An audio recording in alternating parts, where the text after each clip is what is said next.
안녕하세요. 백두산 금융연구소의 백두산입니다. 8월 4일 화요일 밤 10시 6분입니다. 오늘 한국은 상승 마감했죠. 296 선물 296에서 304 박스권인데 오늘 일단 304 고점 테스트하고 밀린 모습이고요. 갭 상승에서 하루 종일 원웨이 상승이 나왔습니다.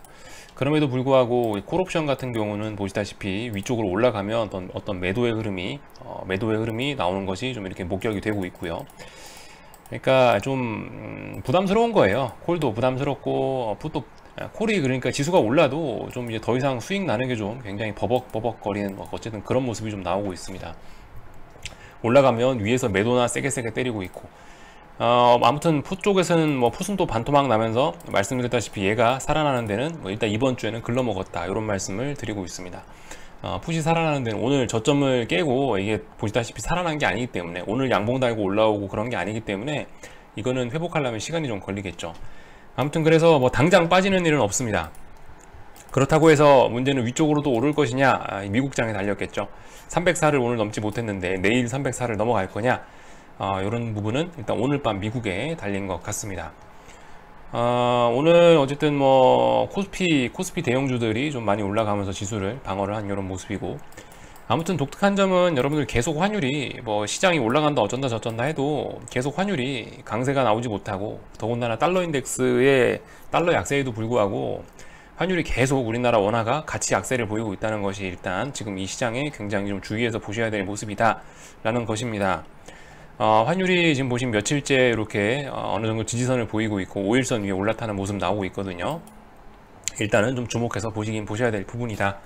요런 점들. 사실 제가 요즘에 특별히 뭐 드릴 말씀이 있겠습니까? 뭐 드릴 말씀 없습니다. 당장 뭐 내일 빠진다 뭐 이런 것도 아니고 뭐 하여튼 요렇게 그냥 지켜볼 뿐이죠. 중요한 거는 지금 미국과 중국, 특히 뭐 미국이 될 거예요. 오래간만에 중국 얘기를 좀 잠깐 하자면, 오늘 중국은 그 선전이라든가 상하이라든가 얘네가 조금 일단 고점에서 쌍고점 만드는 듯한 모습을 일단 보이긴 했습니다. 중국도 나름 어떤 미국과 같이 어떠한 좀 버블을 만들어내고 있는, 중국 증시 폭등했었잖아요 이번에. 그러니까 중국도 하나의 주요국이라고 얘기는 할 수 있을 것 같은데, 중국 같은 경우도 오늘 어떤 흐름이 조금 의미는 없지는 않거든요. 좀 의미가 좀 있는 흐름이 나오긴 나와서 일단 한번 그런 모습 좀 봐야 되긴 할 것 같습니다. A50은 뭐 그냥 어쨌든 쭉 뭐 죽고 있는 이런 모습이긴 한데요.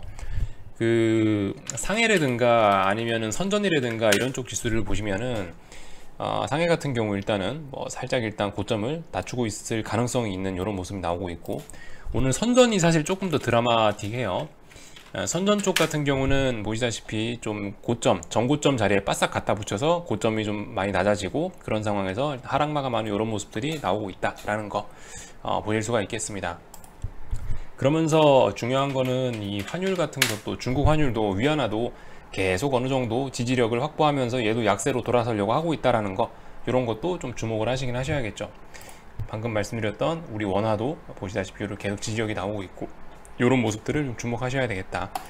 아무튼 그 모든 위기에서 공통적으로 나타나는 현상은 채권하고 그 환율 쪽, 그죠? 금리하고 환율이 움직이는 게 사실 어떤 위기 상황에서 가장 뭐 공통적으로 나타나는 그 특징들인데, 일단 그런 부분을 생각을 해보시면, 그런 생각을 하면서 달러를 보시면, 달러가 아무튼 계속해서 FOMC 회의 이후로 한번 언더슈팅 주고, 그리고 나서 일단 계속 양봉 달면서 올라오고 있다, 이런 모습들 좀 보셔야 될 것 같고, 달러가 만약에 요때처럼 이렇게 치솟는다면은 시장은 굉장히 안 좋아질 수 있겠죠.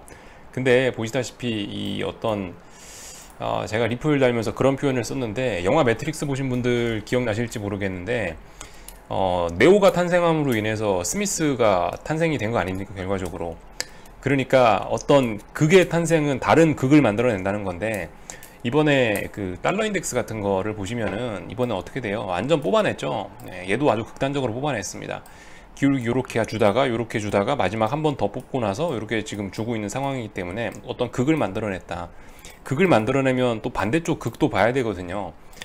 폭락이 있으면 폭등도 있는 법입니다. 폭등이 있으면 폭락도 있는 법이고, 이번에 폭락한 이런 달러가 어쩌면 달러 폭등에 뭐 시발점을 만들어냈을 수도 있어요. 그래서 이런 부분을 좀 잘 봐야 됩니다. 요 며칠 계속 올라오고 있는 이 달러가 어떤 시장의 불안 요인을 만들어낼 수 있다라는 점을 좀 주목을 하셔야 되겠습니다. 이런 상황이고요. 달러가 일단 살살살 올라오고 있고, 말씀드렸죠. 이제 미국장 넘어가자면, 미국장은 오늘 밤 나스닥 현재로서는 일단은 만약에 요런 그림이다. 만약에 요런 그림이면은 어제 전고점을 돌파 안착했지만은 글쎄요, 다시 한번 좀 테스트하는 모습이 나오겠죠, 그죠? 그러니까 어제 말씀드린 거 뭐 이런 겁니다. 어쨌든 여기 있는 빨간색 선을 타고 올라가고 있기 때문에 요 안에서 놀 거고, 보나마나 고점과 저점 부분 또 테스트하겠죠. 그죠? 오늘 안에 일단 요렇게 여기서 놀 것 같습니다. 여기서 어제 나왔던 고점, 어제 나왔던 저점 테스트하면서 결과적으로 요 자리를 넘어갔나, 나스닥에 만들어놨던 이 고점 자리를 넘어서 안착한 것이 맞는지 아닌지를 오늘 밤에 확인을 하는 과정을 거칠 겁니다. 이런 과정 거칠 거고요. 애플 말씀드렸죠. 중요한 건 이제 지금 FANG 중에 살아남은 게 애플하고 페이스북밖에 없는데, 자, 오늘 애플입니다. 애플 오늘 여기 말씀드렸다시피 여기 있는 이 자리 고점에 대한 어떤 뭐 매물대 이런 거 확인을 해야겠죠. 확인해서 저항이 없으면 또 넘어가는 거고, 저항이 있으면은 밀리는 건데, 여기서 밀리면은 심각한 일이 일어날 수 있다. 제가 말씀드렸다시피 아침에 이런 거 한번 보자 했죠. 거꾸로 놓고 보자. 거꾸로 놓고, 우리 거꾸로 놓고 한번 봅시다 라는 말씀드렸는데, 지금 요때 나와 있는 요 그림이나 이때 나와 있는 이 그림이나 여기 3월 달에 나와 있던 이 그림이나 비슷하죠. 이런 점들 하여튼 뭐 길게는 더 얘기하지 않겠습니다. 여기하고 모양이 똑같다. 차트 뒤집어서 보면 똑같다는 거 한번 말씀드려 볼 필요가 있을 것 같고, 하여튼 그래서 오늘 밤 애플의 테스트가 중요할 것 같아요. 애플이 추가적으로 고점을 넘어가면서 여기서 더 랠리가 가능하냐, 아니면 여기서 이제 저항을 확인하냐, 이런 부분을 좀 잘 보시면 좋을 것 같아요. 변동성 지수라든가 이런 것들은 여러분들 지금 가야 될 자리, 지켜야 될 자리 이런 거 잘 지키고 있고요. 지금 뭐 어떤 슬퍼하거나 쫄아 있을 필요가 없습니다. 나스닥, S&P 지수는 계속 올라가지만 변동성 지수 나스닥이고, 이건 나스닥 변동성이죠.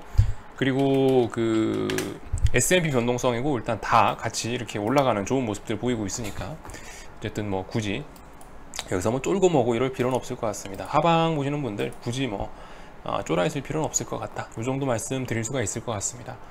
오늘 사실 별로 그렇게 뭐 시장에 대해서 딱히 드릴 말씀이 없어요. 이제 그냥 뭐 지켜봐야 될 그런 자리라 가지고 뭐 이렇다 저렇다 딱히 뭐 드릴 말씀은 없고요. 이 상황에서 일단 지켜보는 수밖에 없어요. 그죠?